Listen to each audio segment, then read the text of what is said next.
कुरुक्षेत्र की धरती ने एक से बढ़कर एक वीर योद्धाओं को, नेताओं को रचा और गढ़ा है। भगवान श्री कृष्ण की गीता ज्ञान की इस धरा पर ऐसे ही एक नेता हुए हैं जिनका नाम श्री कृष्ण से ही मेल खाता है। आज के इस एसएनए में हम जिस नेता को लेकर आए हैं वो भी भगवत गीता की धरती की ही पैदाइश है। एक ऐसे नेता के बारे में हम आपको बताएंगे जिसके बारे में गूगल पर भी ढेर सारे किस्से और कहानियां हैं, लेकिन हमने आपके लिए मेहनत की, इनके बारे में कुछ ना कुछ ढूंढ कर ले आए हैं जिसे आप आज तक नहीं जानते थे। जाने माने राजनीतिज्ञ हैं और भाजपा के वे नेता हैं। नाम है उनका कृष्ण कुमार बेदी। कहा था ना हमने कि उनका नाम श्री कृष्ण के नाम से मेल खाता है, तो फिर आइए अपने इसी नेता के बारे में आज हम जानते हैं और देखते हैं कि एक नेता के तौर पर कृष्ण कुमार बेदी का सफरनामा कैसा रहा।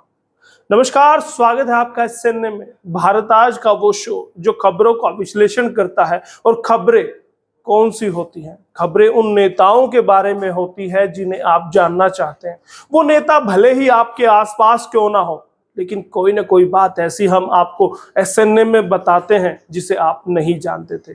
तो इसीलिए लगातार स्पेशल न्यूज एनालाइज एसएनए देखते रहिए।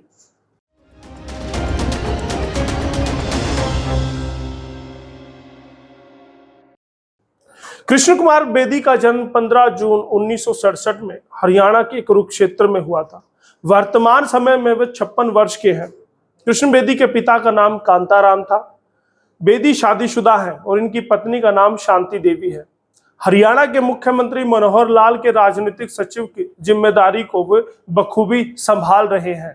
अपनी जिम्मेदारियों को बहुत अच्छे तरीके से वे निभा रहे हैं। कुरुक्षेत्र यूनिवर्सिटी से की थी पढ़ाई। कुरुक्षेत्र यूनिवर्सिटी जो कि हरियाणा की जानी मानी यूनिवर्सिटी में से एक है, ऐसी ही यूनिवर्सिटी से पढ़े हैं हमारे आज के नेता कृष्ण बेदी। साल 1994 में बेदी ने जियोग्राफी में मास्टर की डिग्री हासिल की थी। पढ़ाई के मामले में वे काफी तेज तर्रार रहे हैं। आज के युवाओं को इनसे काफी प्रेरणा लेनी चाहिए, जो कि सोशल मीडिया के जमाने में पढ़ाई को दरकिनार कर देते हैं। तो वहीं कृष्ण बेदी ऐसे दौर में मास्टर की डिग्री ले बैठे जब इंटरनेट नाम की सुविधा आम लोगों के लिए होती ही नहीं थी। आरएसएस से रहा है बेदी का नाता। कृष्ण बेदी वैसे तो काफी लंबे अरसे से भारतीय जनता पार्टी से जुड़े हुए नेता हैं, लेकिन भाजपा में आने से पहले अपने कॉलेज के समय वे आरएसएस से भी जुड़े थे। लिहाजा संघ के कई बड़े पदाधिकारियों के साथ कृष्ण बेदी के बेहद ही अच्छे संबंध और घनिष्ठ संबंध है। पार्षद बनने से शुरू हुआ था राजनीतिक सफर। 56 वर्ष के कृष्ण कुमार बेदी का राजनीतिक सफर कुरुक्षेत्र के थानेसर से शुरू हुआ था। साल 1994 की मैं बात कर रहा हूं। बेदी ने पार्षद का चुनाव लड़ा था। बड़ी बात तो यह है कि यहां से उन्होंने जीत दर्ज की थी। उसके बाद फिर वो राजनीति में सक्रिय होते चले गए। थानेसर नगर परिषद से वे पार्षद के रूप में चुने गए थे और छोटी सरकार में वो सेवाएं दे रहे थे। 27 वर्ष की उम्र में पार्षद नियुक्त होना अपने आप में ही बड़ी बात थी। एक व्यक्ति के तौर पर तो ये किसी बड़ी उपलब्धि से कम नहीं थी। उसके बाद ही उनका आगे की राजनीति के रास्ते खुले हैं, इसीलिए हम उसे महत्वपूर्ण बता रहे हैं। संघर्ष भरी रही राजनीति। ऐसा नहीं कि कृष्ण कुमार बेदी पार्षद बने उसके बाद वो सीढ़ियां चढ़ते चढ़ते विधायक और मंत्री बन गए। उन्हें बहुत लंबा संघर्ष करना पड़ा, हार का सामना करना पड़ा। कृष्ण कुमार बेदी की राजनीतिक संघर्ष काफी लंबा चला। एक अदद जीत के लिए उन्हें काफी लंबा इंतजार भी करना पड़ा। सबसे पहले तो उन्होंने साल 2005 में भाजपा की टिकट पर, यानी कि कमल के फूल के निशान पर रादौर विधानसभा से चुनाव लड़ा था, लेकिन अफसोस कि यहां पर उन्हें हार का सामना करना पड़ा। फिर इसके बाद बेदी ने साल 2009 में फिर से भाजपा की टिकट पर शाहबाद से दूसरी बार चुनाव लड़ा। मेहनत तो बेदी ने जमकर की थी, लेकिन इस बार फिर से कृष्ण कुमार बेदी को हार का मुंह देखना पड़ा। आप उम्मीद लगाए बैठे होंगे कि इस बार वो जीत गए होंगे, लेकिन वो हारे। फिर साल आता है 2014। शाहबाद से वो विधायक बने। कृष्ण बेदी ने भले ही कितना लंबा संघर्ष क्यों ना किया हो, लेकिन फिर इसका फल भी उन्हें जरूर मिला। वो भाजपा में रहे, भाजपा के ही सच्चे सिपाही के तौर पर चुनाव लड़ते गए। यहां पर एक गौर करने वाली बात भी है, लगातार भाजपा भी उन्हीं पर दाव आजमाती रही, जो अमूमन देखने को नहीं मिलता। एक हार के बाद, दो हार के बाद कहीं ना कहीं पार्टी भी किनारा करने लगती है और उस उम्मीदवार की जगह, उस नेता की जगह किसी नए चेहरे को, किसी और चेहरे को मौका देती। लेकिन कृष्ण कुमार बेदी यहां किस्मत के धनी रहे। कृष्ण कुमार बेदी साल 2014 में भाजपा के टिकट पर चुनाव लड़े थे, जीते भी थे। इनेलो के प्रत्याशी रामकरण काला, जो फिलहाल में जेजेपी के विधायक हैं शाहबाद से, उनको मात उन्होंने दी थी। बता दें कि रामकरण काला को उन्होंने मात्र 562 वोट से हराया था, यानी 562 वोटों से मात दी। अब ये मात देने वाली लाइन किसके दिमाग की उपज है? पूनम दुबे की। और हराई मैंने आपको बताया कि उन्होंने 562 वोटों से हराया है। मनोहर सरकार में बने थे राज्य मंत्री। कृष्ण कुमार बेदी मुख्यमंत्री मनोहर लाल की सरकार में राज्य मंत्री की भूमिका भी निभा चुके हैं। साल 2014 में जब मनोहर लाल के नेतृत्व में हरियाणा में पहली बार भाजपा की सरकार बनी, तब कृष्ण कुमार बेदी को राज्य मंत्री का बनने का मौका मिला। तब उनके पास सामाजिक न्याय एवं अधिकारिता विभाग को संभालने की जिम्मेदारी थी। शाहबाद से मिले थे 45,000 से अधिक वोट। कृष्ण बेदी की जनता के बीच में अच्छी खासी पैठ 2014 तक हो चुकी थी। तब तो जब उन्होंने शाहबाद सीट पर भाजपा की टिकट से चुनाव लड़ा, तब उन्हें जनता का भरपूर समर्थन मिला, भरपूर प्यार मिला। बता दें कि साल 2014 में बेदी को 45,715 से अधिक वोट मिले थे और वे अपनी विधानसभा सीट पर विजयी भी रहे। हारकर भी मुख्यमंत्री के बने विश्वास पात्र।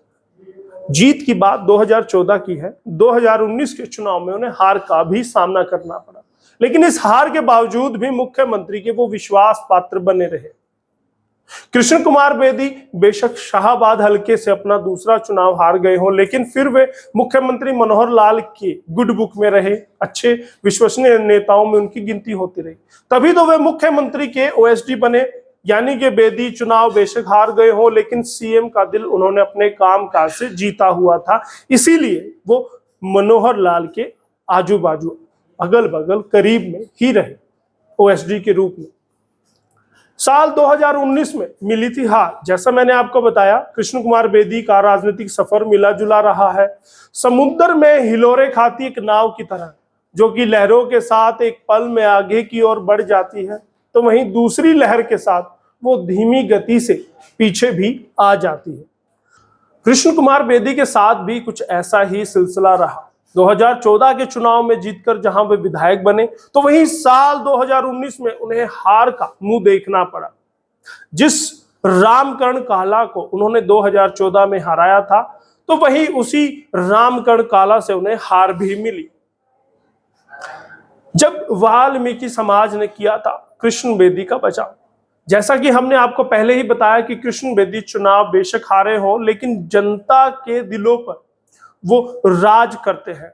उन्होंने अपना रुतबा कायम रखा हुआ है लोगों के जहन में, लोगों के दिलों में।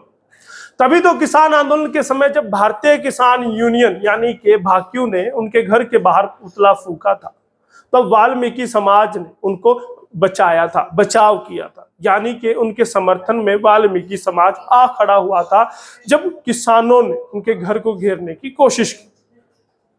वाल्मीकि समाज के प्रधान ने एक बयान में कहा था कि कृष्ण बेदी की छवि को जानबूझकर खराब किए जाने की कोशिशें की जा रही है और शरारती तत्व ऐसा कर रहे हैं। बता दें कि वाल्मीकि समाज ने ऐसे लोगों के खिलाफ सख्त से सख्त कार्रवाई की मांग की थी। भाजपा के ही साथी रहे हैं कृष्ण कुमार बेदी। जहां राजनीति में आप और हम देखते हैं कि अगर किसी नेता को टिकट ना मिले तो वो पार्टी बदल देते हैं, तो वहीं कृष्ण कुमार बेदी उन चंद नेताओं में से हैं जो पार्टी को नहीं बदलते हैं और पार्टी के साथ बनाए रखते हैं। यानी कि पार्टी के साथ वो बने रहते हैं। 1994 से जो राजनीति का सिलसिला शुरू हुआ था वो अब तक जारी है। साल और सत्ता जरूर बदली, लेकिन कृष्ण कुमार बेदी ने पार्टी को नहीं बदला और एक कर्तव्यनिष्ठ की तरह वह अपनी जिम्मेदारी को बाखूबी निभाते रहे। अब यहां पर भी मैं शब्द बाखूबी पर आपका ध्यान केंद्रित करना चाहूंगा, क्योंकि पूनम दुबे जब भी कोई स्क्रिप्ट लिखती है तो वो बखूबी को बाखूबी लिखती है। आप इससे कितना सहमत है हमें जरूर बताइएगा, क्योंकि हमें थोड़ा सा पढ़ने में दिक्कत होती है, लेकिन इससे कोई फर्क पूनम दुबे को शायद नहीं पड़ता। वो लगातार हर एक एस्से में ऐसा लिखती रहती है। आप इससे कितना इत्तेफाक रखते हैं और कितना अच्छा आप मानते हैं इस स्क्रिप्ट को, इस हमारे एस्से को, हमें कमेंट में जरूर बताइएगा। और धन्यवाद कीजिएगा दीपक का, जो कैमरे पर इस वक्त वहां सामने खड़े हुए हैं। और धन्यवाद आप यशपाल कंचन का भी कर सकते हैं, जो आपके लिए स्क्रिप्ट पढ़ते हैं। बहुत बहुत धन्यवाद एस्से के लिए यशपाल कंचन।